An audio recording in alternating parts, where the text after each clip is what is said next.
10분 주세요. 네, 후보자님, 군대에는 사조직을 보유해서는 안 되겠죠? 네. 군대에서는 뭐 하나회 과거에 해서 뭐 이 군대에서 쿠데타 일으키기도 했습니다. 쿠데타는 불법이죠? 그렇습니다. 명백합니다. 요즘 충암파, 용연파라는 사조직이 돌고 있다. 이런 설들이 나옵니다. 대통령 경호와 관련되지 않은 이 수도방위 사령관, 특전사령관, 방첩사령관 등을 이 대통령의 경호처장이 대통령의 경호란 구실로 만남을 굳이 출입 기록까지 숨기면서까지 만난 것이 지금 언론에 보도되기도 하고요. 문제 제기가 되고 있습니다. 실제로 대통령 경호안전대책위원회의 업무 분장에는 특전사가 포함되지 않습니다. 그럼에도 불구하고 경호처장이 이와 같은 일을 했고요. 실제 경호 이 계엄령 발동 결재 라인인 방척사령관과 수방사 사령관은 경호처장과 현 국방부 장관과 특수관계이기 때문에 저희가 이런 문제 제기를 해왔다는 점 다시 한번 말씀드립니다. 그래서 이 상권 분립 중에 만약 입법부가 이렇게 계엄령에 의해서 좌지우지 된다면 결국 막을 수 있는 건 법원 아니겠습니까? 사법부 아닙니까? 사법부가 인권의 최후 보루라는 평가는 그렇습니다. 동의합니다. 계엄령 선포 시 해제 절차는 어떻게 됩니까? 국회의원 제적 과반수 결의라고 지금. 그래서 놀랍게도 박근혜 정권이 몰락한 지 얼마 되지도 않았는데 박근혜 정권 당시 계엄령 문건을 보면 국회의원 과반의 의결로 계엄령을 해제하지 못하게 하기 위해서 국회의원을 강제 구금, 강제 연행 등을 해야 한다는 계획서가 있습니다. 그러면 이제 만약에 계엄령 선포돼서 국회의원들 다 잡혀가면 그러면 어떻게 합니까? 우리나라 망하는 겁니까?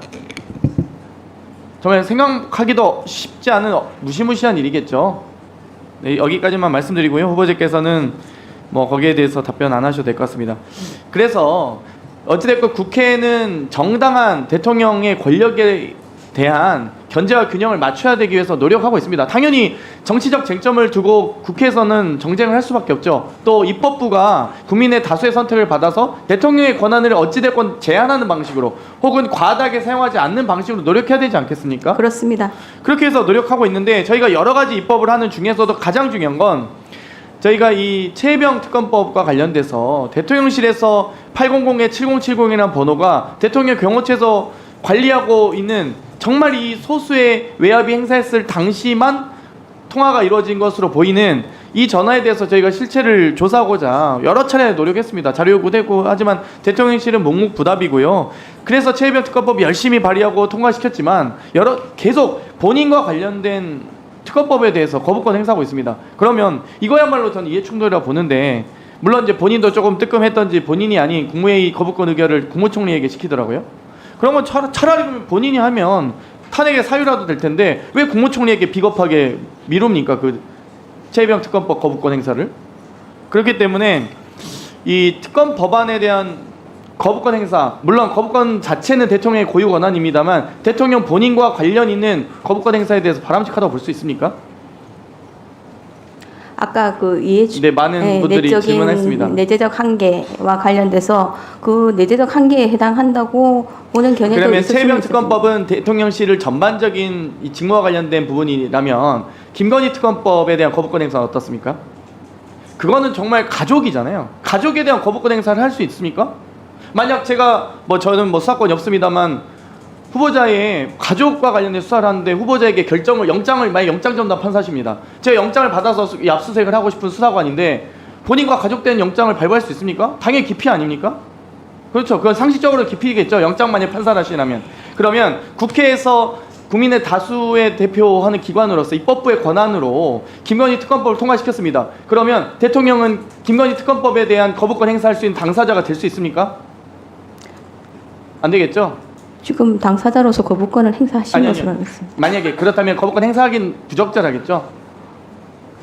그런데 그 부분 저희는 통과시키려고요. 저희 민주당은 김건희 특검법 통과시키려고 노력할 겁니다. 저도 저 개인 국회의원의 한 사람으로서 최선을 다할 거고요. 법사위원회 한 사람으로서 최선을 다할 건데 김건희 특검법 통과되면 윤석열 대통령의 거부권 행사는 가능합니까? 가능하지 않습니까? 헌법재판관 후보자로서 말씀해 주십시오. 나중에 권한쟁의 심판이든 다 관련돼서 어차피 소송 들어갈 거 아닙니까? 그렇다면 조금 더 신중을 기해서 답변해야 될 것 같습니다. 다만 국회로서는 그 가중된 결의로 의결을 하면 법률안으로 확정된다는 점이 있기 때문에 가중 결의를 하시면 더욱더 물론 제2표결에서 3분의 1을 해야 됩니다만 네. 200석 이상을 제2표결 할 수 있습니다. 그거는 이제 대통령 거부권을 뛰어넘는 권한이기 때문에 그건 논쟁의 여지가 없는 것 같고요. 다만 입법부의 입법 권한을 저희는 최대한 사용하고 나서 대통령이 과연 거기에 대해서 물론 이제 법률 검토 필요하다고 하셨지만 본인 가족과 관련된 판단을 보통 안 하지 않습니까? 이거 상식적인 부분을 말씀드립니다. 그러면 영장 판사가 본인 가족과 관련된 압수수색을 재판합니까? 일반적인 소송에서는 자기 가족 재판은 안 하죠. 제척 사유로는 돼 있습니다. 예, 인사소송법령에 규정은 돼 제가 있습니다. 어려운 질문 드리는 게 아니고 이게 중학생도 다 사실 이 정도는 답변할 수 있을 것 같습니다. 반장이 어떻게 자기 이름 떠든 사람을 쓰겠습니까? 부반장이 쓰겠죠.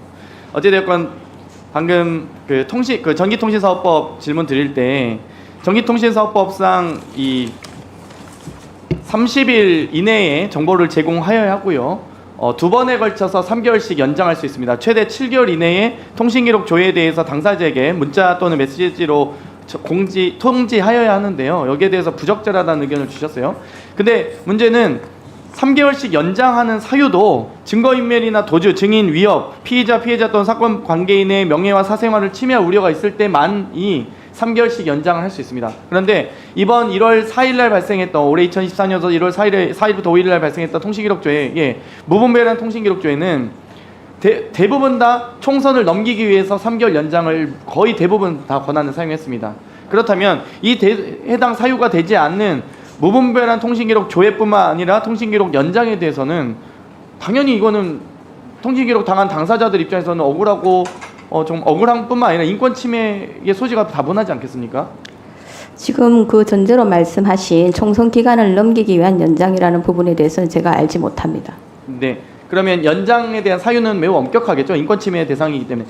수사기관이 무분별하게 통신기록을 주민번호도 주소도 다 조회할 수 있는데 그거를 아무렇게나 할 수 있다고 하면은 저는 되게 기분 나쁘거든요. 저는 많이 통신기록죄 당하고 있습니다 이미. 네. 저 피해자입니다. 저도 하도 많이 해서 지금 정기적으로 해보고 있습니다. 하도 궁금해서. 마지막으로 질문 하나만 드리고 싶은데요. 이번에 최태원 회장과 노소영 관장의 소송 1조 3천억 정도 재산 분할 인정된 거 아시죠? 판결에 관한 기사는 읽어보았습니다. 네. 근데 저는 이제 판결 구체적 내용과 분할 액수에 대해서 질문드리진 않겠는데요. 여기서 중요한 단서로 이 소위 김옥숙 여사의 선경 300억 원 이 메모가 증거로 채택된 겁니다. 그러면은 이거는 선경 300억 원 이 부분은 비자금 총 904억 원의 비자금 중에 일부이지 않겠습니까? 그러면 비자금을 모두 추징하지 않고 차명 보유나 대여금이나 투자금 등의 다양한 형식으로 숨겨왔다면 비자금은 불법 자산인데 이 불법 자산이 상속된다라는 게 말이 됩니까? 원래 불법적 자산에 대해서 당연히 국가가 귀속하거나 추징해야 되지 않나요? 그냥 피고인으로부터 추징할 수 있는 자산은 추징하는 게 맞다고 생각합니다. 예, 엄연히 뭐 얼마를 분할하든 저는 그건 관심이 없는데 어찌됐건 불법적 자금에 의해서 자산이 형성됐고 그 종잣돈으로 법원이 인정했다면 그 종잣돈에 준하는 비자금에 의해서 형성된 자산은 국고로 환수돼야 되는 거 아니겠습니까? 추징 관련된 그 법률 규정이 있을 것으로 생각합니다. 그 요건에 맞춰서 추징을 할 수는 있을 지금 것인데 국세기본법상 상속세 증여세를 부과할 수 있는 기간은 10년인데요.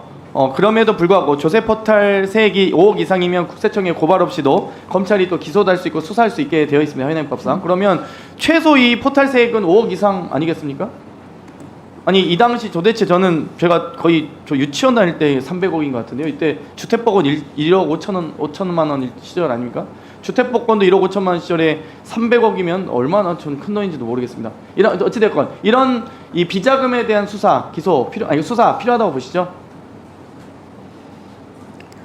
정당하지 않은 자금의 형성경이라든지 범죄 혐의점이 있으면 수사를 해야 되는 것은 기본으로 알고 있습니다. 다만 범죄 혐의점이 어느 정도를 의미하는 것인지는 제가 지금 답변하기는 어려울 것 법원이 같습니다. 비자금이라고 인정해서 재산분할 가액을 지금 선정했으면 사실관계가 예. 지금 대법원에 올라가 있기 때문에 사실관계가 확정된 상태라고 단정할 수 있는지는 좀 의문입니다. 네, 장경태 의원님 원하지 않는 시간을 선물 받아서 다 채우시느라고 고생 많으셨습니다.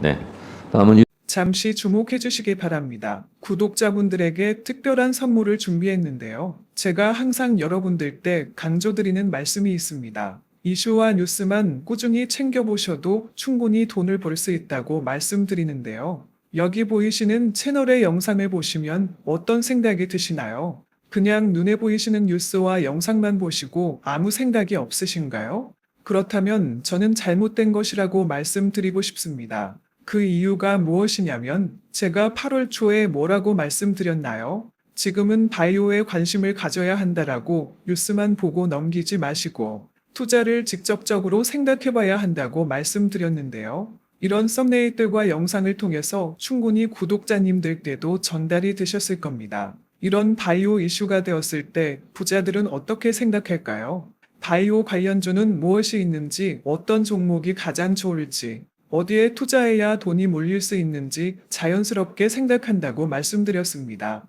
지난번에 구독자분들과 함께하는 주식으로 수익 내기를 진행했었는데요. 100% 무료로 진행을 했고 이 사진을 보시면 아시겠지만 구독이라는 문자 메시지를 남겨주신 모든 시청자분들께 이렇게 바이오 관련주 중에 가장 급등할 확률이 높은 딱 한 종목을 드렸습니다.